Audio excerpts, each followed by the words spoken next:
Welcome to the Ministry Company Podcast. You're listening to a teaching from the Ministry Company Church in London, Ontario, Canada. You can find us on Instagram, Facebook, and YouTube at the Ministry Company. So I'm going to continue on with our chat about legacy. So we started this a little bit ago before Pastor Dean was here and before Pastor Rob had his final sermon that he was speaking. So we're going to pick it back up with our key values or our core values of the house.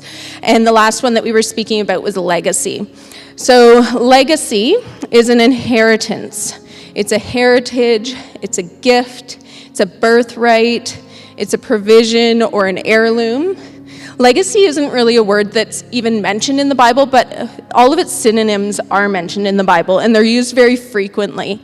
So an inheritance, I'm not going to turn to each of these, but if you're taking notes and you want to reference them, an inheritance is mentioned in Proverbs 13:22, where it says, "A good man leaves an inheritance for his children's children." Ephesians 1:11 says, "We have been left an inheritance from Jesus." A heritage. In Psalms 127:3, it says, "Children are a heritage." In Psalms 119:11, it says, "Testimonies are a heritage." Isaiah 54:17 says, "No weapon formed against us shall prosper," and it references that as a heritage. For a gift, James mentions in James 1:17 that every good and perfect gift comes from God. In Romans 6:23, a free gift from God is eternal life. A birthright, we know that Jacob sold Esau his birthright for a bowl of soup. And I picked my necklace symbolically for today because this was an heirloom that was passed down to me from my grandma. So when we think about legacy, we're thinking of these types of things in the natural. But I wanted to kind of talk about our eternal heritage or our eternal legacy. So I'm going to turn in Psalms 90 to verse 12. So if you have your Bibles with you, you can grab that. If they're on your bookshelves somewhere or your nightstands, feel free to run and grab them. So Psalms 90, verse 12. And it says, "So teach us to number our days, that we may have a heart of wisdom." So help us to remember that our days are numbered. If you have someone beside you, I want you to turn to them and say very ominously, "Your days are numbered." And this reminds me of, there was a family picnic last year where little Martin was going up to various people and saying, "You have time, you have more time." And then he walked up to someone else and said, "You are out of time." So I want you to think of that when you think of your days being numbered. Like Martin says, some of us have more time. Some of us are out of time. And the Bible says it's to help us interpret our lives correctly. "Set your wisdom deeply in our hearts so that we may accept your correction." So we're going to leave a legacy, whether that's rich or poor, famous or unknown, old or young. The question is, what kind of legacy are you going to leave? So as a teacher, when I am planning a lesson, I kind of begin with the end in mind. And we're going to think of that similarly with our legacies. When I am planning a unit plan, I think about what I want kids to know at the very, very end of the unit, what their final project is going to be, and then you work backwards. And you think about, okay, how am I going to teach them that? And you go all the way to the beginning of the lesson, and you begin with that end in mind. When you're planning a family vacation, you begin with the end in mind. We are going to go on a vacation to Mexico. How are we going to get there? Where are we going to stay? What are we going to eat? But you have that end in mind first. When you are building a house, you have those architectural plans first. You've got your end in mind first. When you're making dinner, you've got your end in mind first. What am I going to make? When you are an athlete, you've got that medal or that trophy in mind first. In Psalms 127, verse 1, I'm going to flip there. It says, "Unless the Lord builds the house, those who build it labor in vain. Unless the Lord watches over a city, the watchman stays awake in vain. So when we're thinking about our legacies, we want God to build them. And years ago, we were on vacation, Mike and I, in Mexico, and there was this book that I was reading called Living Forward. And it's like a leadership book, but it's written by a Christian, but not specifically for Christians, if you know what I mean. Like, there's definitely values in there. There's references to Christianity, but it's not the target audience of only Christians. And when we were reading that book, at the beginning of it, it actually has you write your own eulogy. So I'm going to read my eulogy out to kind of give you an idea. So, Carly's desire to live her life pleasing to God was contagious. She always placed him first and considered him in all of her decisions. She was strong, consistent, and dependable, physically, mentally, and spiritually until the day she died. She was unwavering in her convictions and relationships. You always knew what you would get godly advice and counsel from her. Carly enjoyed spending time most with Mike, her husband of more than 80 years, and I'm declaring that more than 80 years. Their marriage modeled God's design for marriage as they helped others rebuild or strengthen theirs. Together, they raised their children to chase after God, the plans God had for them. Their influence extended far beyond their children to their many grandchildren, great-grandchildren, and even great-great-grandchildren, all of whom they had an active part in discipling. God continues to bless Carly's family as a reward for her faithfulness. Carly's ministry extended beyond her family to her friends, both near and far. She never had too little time for a friend. She pushed her friends, extended family, and others in her church to pursue God and lay down all hindrances. Carly faithfully influenced children both directly and indirectly by discipling their parents in raising them. Her roles as a children's pastor and leader in church, as well as a teacher and principal, all made lasting changes for those around her. Even though she is not here today, her legacy lives on in all who got to know her. Carly saw God as a provider and lived her life with an open hand. She felt that she was blessed financially so that she could bless others. So when you think of your life from the end there, now you've got this eulogy that I've written here, and you compare your life to it, right? You go, okay, that's what I want the end to look like. Where are my gaps, right? Where am I not doing what I say I want to have said about me at the end of my life, which is hopefully, according to this eulogy, in many years from now, but we don't know, right? So when we think of that legacy, we're going to begin with that end in mind.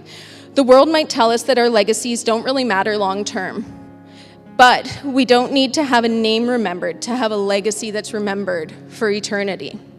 We need to take our eyes off the temporary and put them on the eternal. So you're going to turn to the person beside you, and you're going to say, take your eyes off the temporary.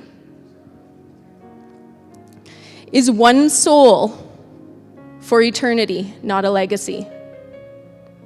Is one kind word of encouragement that makes someone keep going in their call not a legacy for eternity? Is a gift of provision that keeps a family from making catastrophic mistakes not a legacy for eternity? There's a quote by Mother Teresa that says, if you want to change the world, go home and love your family. So if you're at home right now watching this, that's you changing the world for eternity. We can't underestimate the domino effect of our legacies. So I'm going to name some names here, and they might not be familiar names for you. Mordecai Ham led Billy Graham to Jesus, who then led 3.2 million people to Jesus. Michael and Alberta King were the parents of Martin Luther King Jr. The YMCA and Sunday school leaders led Dwight L. Moody to Christ. Susanna Wesley taught John Wesley and his 18 siblings about Jesus. Mabel Tolkien led J.R.R. Tolkien, who led C.S. Lewis. So it's not always a matter of who am Was my name going to be remembered? I mean, I didn't know a lot of those names, but I certainly knew the ones at the end of that equation. So we need to think of our legacy as kind of like a relay race. So I'm going to use the visual of a relay race as our legacy. So a relay race is a track and field sport. There's lots of different stages. So in a relay race for the Olympics, there's 4 stages. We don't know how many stages there are in our relay race, but we know there were people before us, and we know there's people behind us. And each one's running a different leg of the race. The runner who's finishing one leg passes the baton on to another person, and then the next runner passes it on again. And they have kind of an overlap zone that's called the exchange zone. And the baton must be exchanged in a very short, specific period of time. So there's about 20 meters that there's a changeover. And races are won or lost in that changeover there. And the outgoing runner has to keep running as fast as they can right until the end when they're doing that changeover. And then the person who's picking up the baton from behind them has like this acceleration zone. So they start running before the exchange zone. And then it's passed in the acceleration zone, and then they both keep running. Because if the person who is passing the baton slows down, then that hinders how it's passed. And if the person who is picking up the baton isn't already running, then that hinders their race. So we're going to use this illustration of a relay race with Elijah and Elisha. So we're going to call Elijah the first runner. Okay? And Elijah is introduced in 1 Kings 17. He's a prophet who has been sent by God to help lead Israel back to God. They're being led by King Ahab and a woman named Jezebel. And we kind of learned a little bit about this when Pastor Dean was here, so I'm not going to go into too many details, but I'm going to give you 3 points about Elijah's race. So point number 1 is we must have reliance on God's now word. So when Elijah is introduced, he has a prophecy about drought, and that there would be this drought that would happen, and God places him beside a brook where he's fed by ravens, and eventually that dries up. So if you go back, you can listen in a little bit more detail to Pastor Dean's message. But Elijah has to rely on God's now word, because if he just stayed by that brook that eventually dried up, he wouldn't have provision. Because eventually that brook dries up, the ravens stop bringing food. And it's not that God didn't send him there. It's that was the word for that season. And the word for this season was that he had to then pick up, and he went to a widow who fed him. So we too need to have that continual relationship with God in order to hear the now word for our lives. So in our family, that looked like years ago, we were led to homeschool some of our children for a period of time. And everyone kind of said, oh, you're homeschooling now. And we said, we're homeschooling for now. And when God asks us to change, we will change. And we homeschooled for about a year and a half. And then the season changed. And they went back to school. It's not that we failed at homeschooling them. It's that was the word for that season. And we were in a different season. And it was a new word. So God sends Elijah to the widow, and he performs miracles of multiplying the flour and the oil, as well as resurrecting the widow's son when he becomes sick and dies. If you've got lots of time, then you can go through and read Elijah's story. There are tons of miracles there. But that leads me to point 2, which is we must have bold faith. So after Elijah resurrects the widow's son, he is confronting the prophets of Baal on Mount Carmel.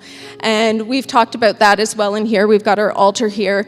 But the thing I love about Elijah's story with this is how bold his faith was. He doesn't just expect God to rain down fire from heaven, but he pours water all over the altar. So that it's not just the miracle that God rains down fire from heaven, but he pours this water all over. So it's wet wood. If anyone's ever tried to start a fire on wet wood, it just doesn't happen at all, let alone enough to consume the offering.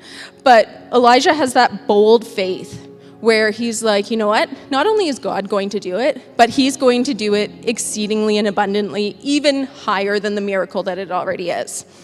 So we're going to turn to 1 Kings 18.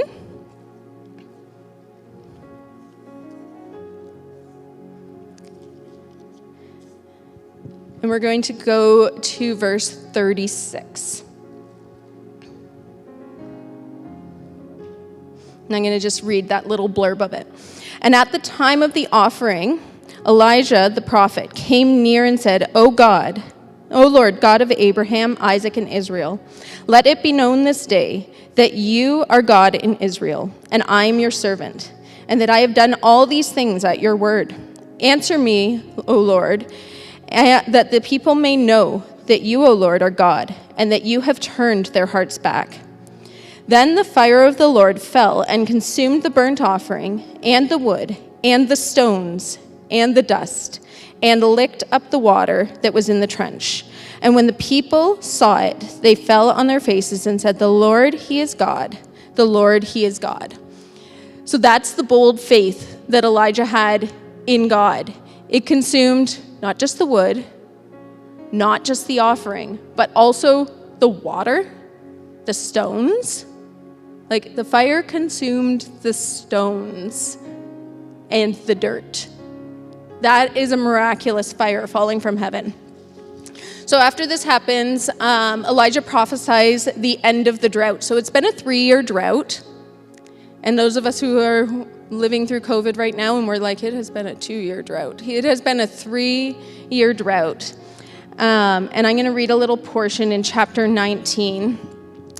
So this drought ends, and Elijah immediately becomes afraid. Would you think, how could he do that? He just saw this miraculous sign. But we do that too, don't we? Like, we see these miraculous testimonies, and then our next trial comes along, and we're like, oh, God will never rescue us from this one.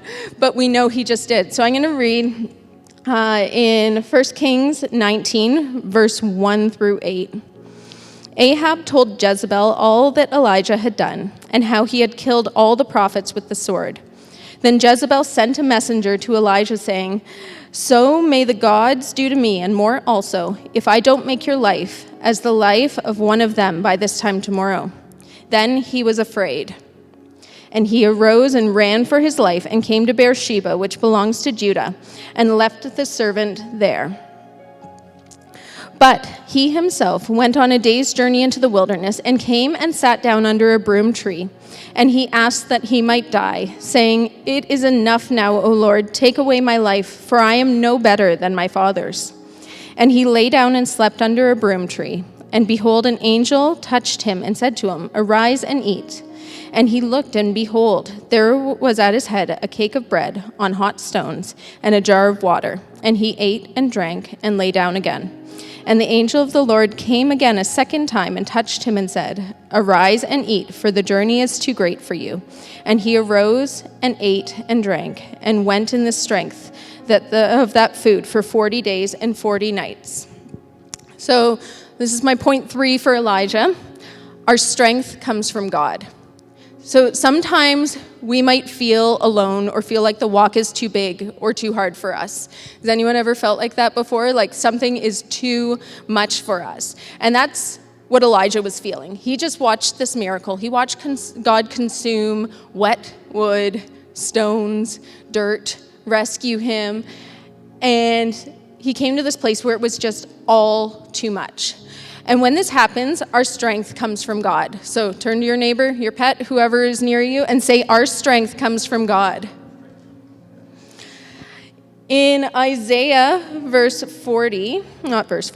40, verse 31. Flip there and read this verse. It's a fairly popular verse.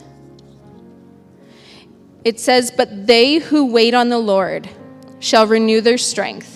They shall mount up with wings like eagles. They shall run and not be weary. They shall walk and not faint. And I think of that waiting on the Lord as that rest. And that's what Elijah did. He laid down. He had a nap. A couple of times he had a nap. Not just one nap. But when he was doing that, he's waiting on the Lord. And then the angel also says that the angel brings him water and a cake of bread. And what I love about that is that Jesus is referenced as our living water, and he is our bread of life. So he's literally following that rest, water, bread But symbolically for us, we are waiting on the Lord to renew our strength. And while we're waiting, we are spending time with Jesus, who is the living water and who is the bread of life. And that's how we get our strength from God. So when there are those times that you're like, it is too much for me, that is what we are supposed to do. We are supposed to rest and spend time with Jesus, because that is where our strength is renewed. So we've got Elijah. We know our 3 points here for Elijah were that we must rely on God's now word. We must have bold faith, and our strength comes from God. So then Elisha's going to enter the scene, and that's the exchange zone. So we're going back to 1 Kings.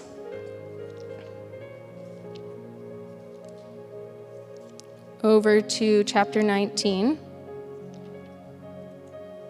So that's where this exchange zone happens.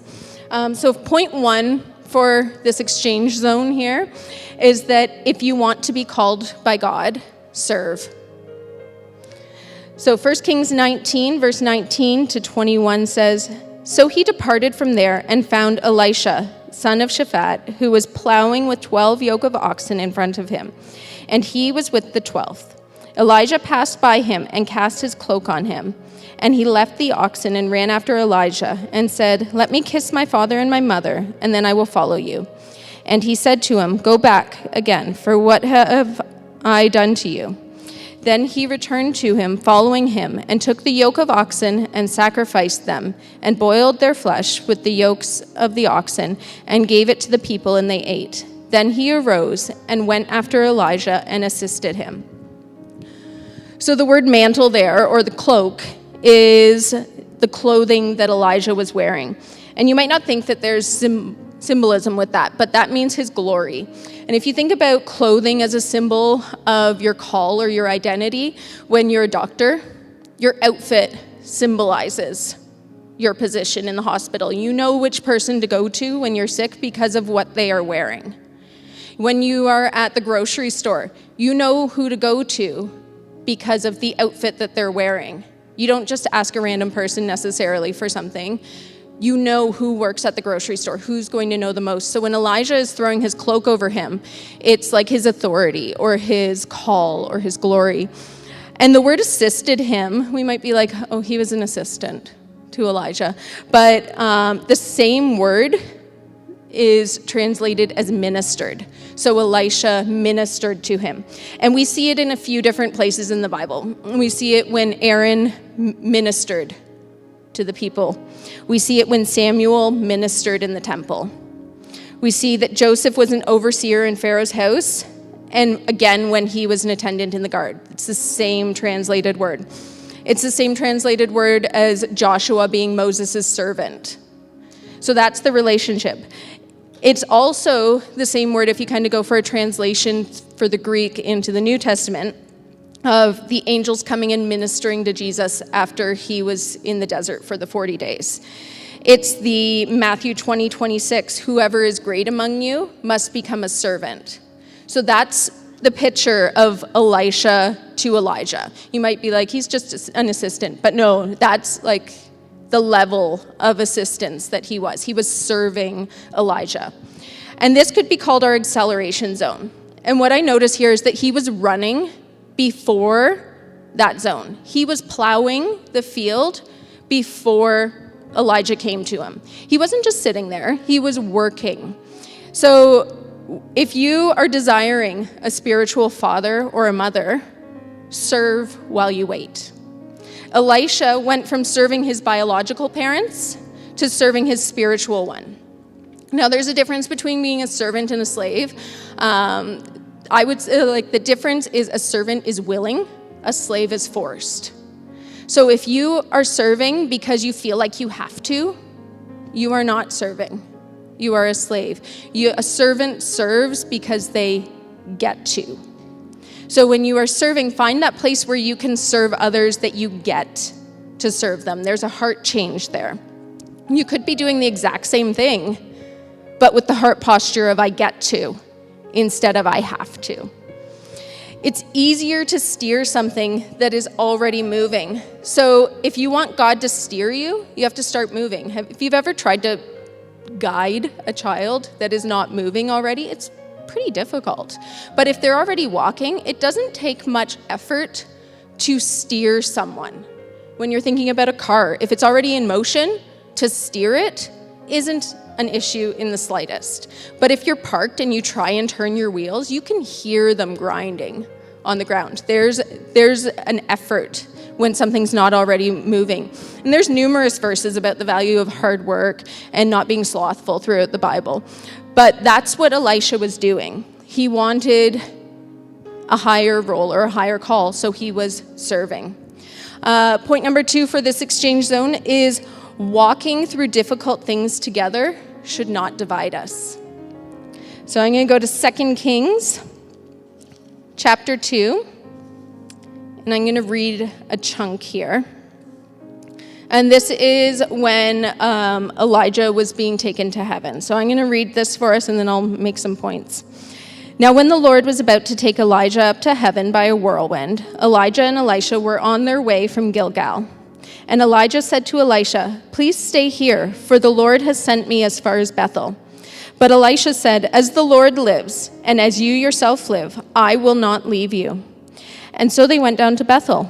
And the sons of the prophets who were in Bethel came out to Elisha and said to him, "Do you know that today the Lord will take away your master from you?" And he said, "Yes, I know it. Keep quiet." Elijah said to him, "Elisha, please stay here, for the Lord has sent me to Jericho." But he said, "As the Lord lives, and as you yourself live, I will not leave you." So they came to Jericho. The sons of the prophets who were at Jericho drew near to Elisha and said to him, "Do you know that today the Lord will take away your master from over you?" And he answered, "Yes, I know it. Keep quiet." Then Elijah said to him, "Please stay here, for the Lord has sent me to the Jordan." But he said, "As the Lord lives, and as you yourself live, I will not leave you." So the two of them went on. 50 men of the sons of the prophets also went and stood at some distance from them, as they were both standing by the Jordan. Then Elijah took his cloak and rolled it up and struck the water, and the water was parted to the one side and to the other, till the two of them crossed over on dry ground. When they had crossed, Elijah said to Elisha, "And what shall I do for you before I am taken from you?" And Elisha said, "Please let there be a double portion of your spirit on me." And he said, "You have asked a hard thing. Yet, if you see me as I am being taken from you, it shall be so for you. But if you do not see me, it shall not be so." And as they went on and talked, behold, chariots of fire and horses of fire separated the two of them. And Elijah went up in a whirlwind into heaven. And Elisha saw it, and he cried, my father, the chariots of Israel and its horsemen." And they saw him no more. Then he took hold of his own clothes and tore them in 2 pieces. And he took up the cloak of Elijah that had fallen from him and went back and stood on the bank of the Jordan. Then he took the cloak from Elijah that had fallen from him and struck the water, saying, "Where is the Lord, the God of Elijah?" And when he had struck the water was parted to the one side and to the other, and Elisha went over. So during these verses, both Elijah and Elisha know that Elijah is about to be taken to the Lord.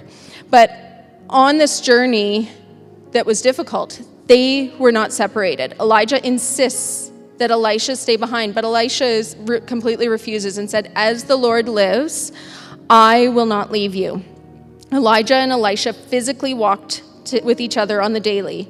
We might not have that physical knit with each other, especially today when we're not actually here, but we are passing the baton onto others. We might not have that physical day-to-day with someone that we're passing a baton onto, but there's that spiritual knitting, and we can't allow difficult things to separate us. So we're going to turn to the person beside us, and we're going to say, "I will not allow difficult things to separate us."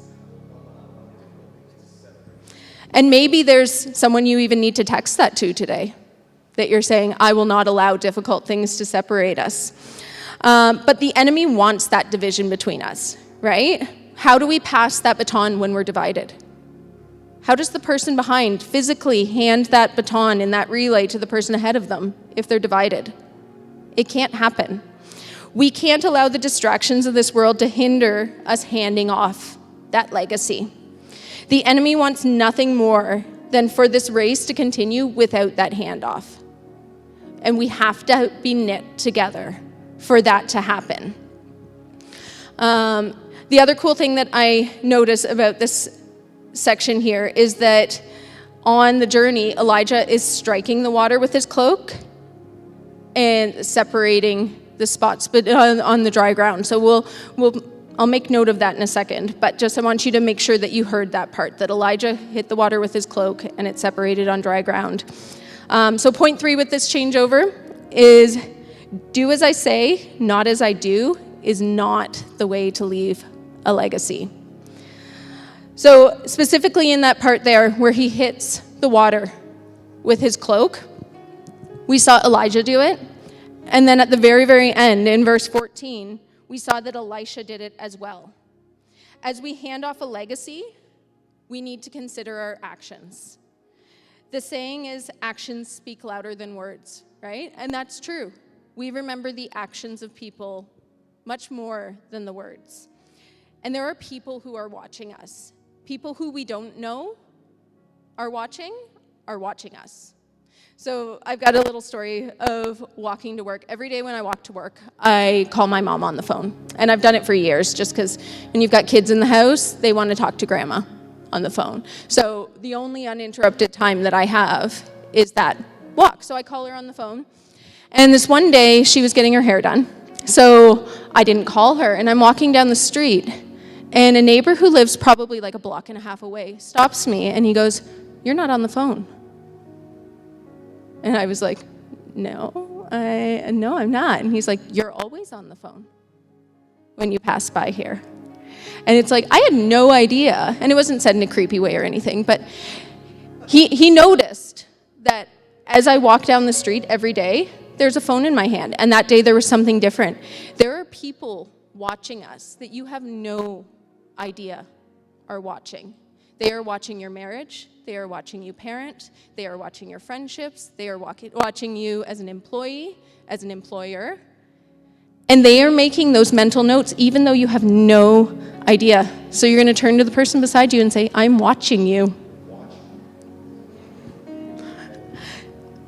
All of the time, there are people watching. And that's not to make us feel intimidated, but to make you feel aware that it's like people are watching your actions, and they are going to follow your actions much more than they are going to follow your words. So Elisha has a lot of testimonies. I'm not going to read through them. If you want to find them, there's a whole bunch of chapters of them. He goes kind of from 2 Kings 2 to 2 Kings 13. But there's some notable miracles during this time that I just kind of wanted to mention. He parted the Jordan River. He purified water. He multiplied oil. He brought fertility to a Shunammite woman. He resurrected a dead child. He purified poisonous soup. He multiplied bread. He healed leprosy. He made an axe head float. And there's many, many more. And the cool thing is that Elisha had prayed for a double portion of Elijah's spirit. And when you go through, depending on how people note a miracle, some people note a prophecy as a miracle, but wherever you're looking, however many they have written for Elijah, there's actually double recorded for Elisha. So that's physically in there. And I love that God puts those details in there, that it's like he prayed for double, there's exactly double recorded. Because God doesn't let those prayers drop. So like we've got those 3 points for Elijah, we've got these 3 points for that transition zone, I've got 3 points for Elisha. So point number 1 is that those after us are going to run further and see more than we did. We must be strong enough to allow others to build off of what we built without getting offended that we missed out. Peter's revelation was that he was the rock that the church was built on. Without that rock, we wouldn't be building on something sustainable. We would crumble, right? There's that parable that the wise man built his house on the rock. There was this prophecy years ago. Sydney and Evan were on worship. And I remember someone had come and they had turned to Sydney and they said, there will be people who are younger than you on this stage. And I was remembering it last week when Katia and Evelyn were standing on the stage, and they are younger than Sydney was. There will be people who are younger and less experienced than you who will be doing the things that you're doing, and we can't allow that to make us be offended. It's okay. They're supposed to go further than us.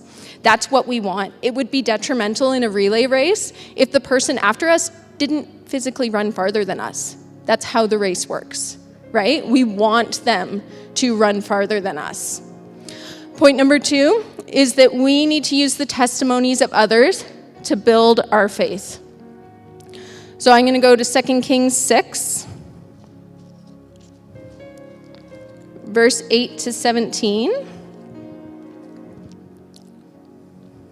So once again, the king of Syria was warring against Israel.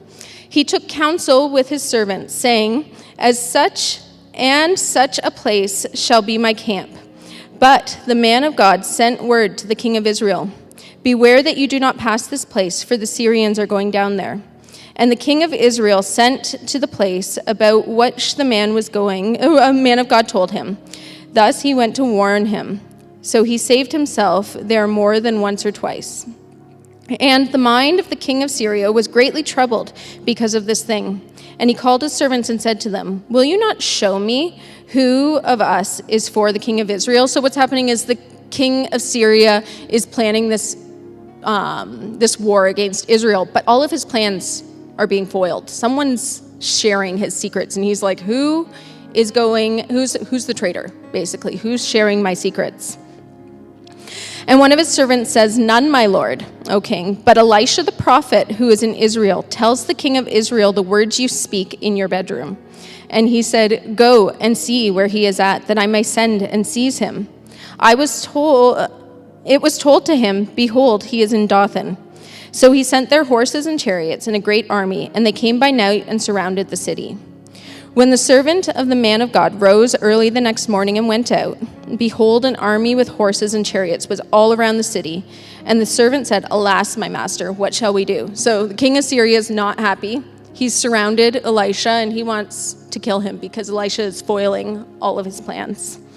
In verse 16, Elisha, he said, do not be afraid, for those who are with us are more than who are with them. Then Elisha prayed and said, O Lord, please open his eyes that he may see. So the Lord opened the eyes of the young man, and he saw, and behold, the mountain was full of horses and chariots of fire all around Elisha.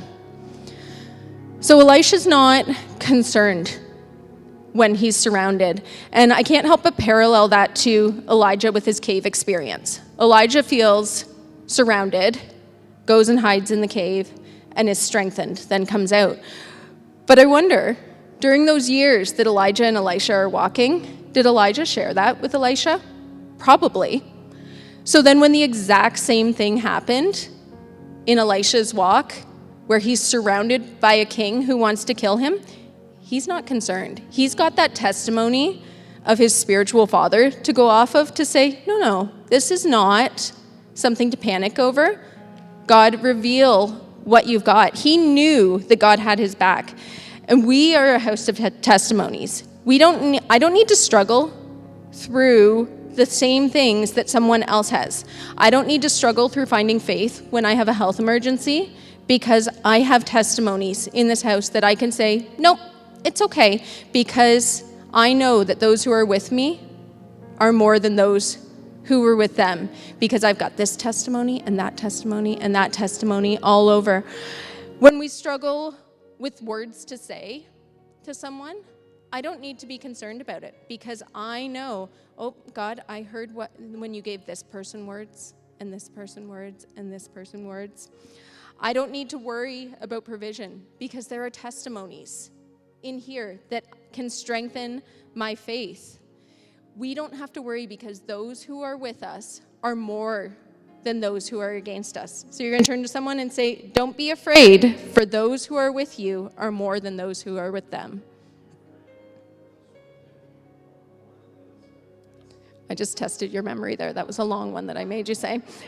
You all passed. Everyone in this building passed. I hope you passed at home too. Okay, point number 3 for Elisha is that the multiplication of our legacy will extend beyond what we can see or imagine. So the final miracle that's recorded for Elisha's life is pretty cool. It's in 2 Kings 13, and it's verse 20 to 21. It says, "So Elisha died, and they buried him. Now bands of Moabites used to invade in the land in the spring of that year. And as a man was being buried, behold, a marauding band was seen, and the man was thrown into the grave of Elisha. And as soon as the man touched the bones of Elisha, he was revived and stood on his feet." So there was someone who died after Elisha, and they were kind of in a panic to bury him. So they just kind of threw him into the grave of Elisha. And just landing on Elisha's bones made it so that the man was resurrected. And that's our lives. Elisha didn't see that miracle. He didn't physically pray for the man to be resurrected. He didn't know that was going to happen later on, so he didn't prophesy in advance that it's recorded. But there's miracles that are attributed to Elisha that he wasn't even there for, and that's us. Our legacies are going to extend beyond us. Our testimonies are going to be shared and giving faith to people beyond us. It's kind of like a garden. When I have a tomato and I take a seed out of that tomato, it gets planted, that then grows a plant that's going to have 20, 30, 40, 50 tomatoes on it that I can then take a seed from and plant and grow it again and again and again. And from that one tomato, you've got tons of tomatoes that are grown. That's our lives. When we're planting a seed in someone, they're going to then grow and plant seeds in other people, who will then grow and plant seeds in other people. And that's the multiplication of our legacy. So there's this song from years ago. If you've been in church a really long time, you will know the song "Thank You." And it's from 1988, so many of you were not even born then. But I'm going to read some lyrics from it because it kind of gives that picture. It says, "I dreamed I went to heaven, and you were there with me. We walked upon the streets of gold beside the crystal sea. We heard the angels singing, then someone called your name. You turned and saw this young man, and he was smiling as he came. And he said, 'Friend, you may not know me now.' And then he said, 'But wait. You used to teach my Sunday school when I was only 8. And every week you would say a prayer before class would start. And one day when you said that prayer, I asked Jesus into my heart. Thank you for giving to the Lord. I am a life that was changed.'" And then it goes on. "Then another man stood before you and said, 'Remember the time a missionary came to your church and his pictures made you cry. You didn't have much money, but you gave it anyway. Jesus took the gift you gave, and that's why I'm here today.' One by one they came, far as the eye could see, each life somehow touched by your generosity. Little things you'd done, sacrifices made, unnoticed on the earth, but in heaven now proclaimed." So that is our picture of legacy. It doesn't matter that 200 years ago, people won't know my name.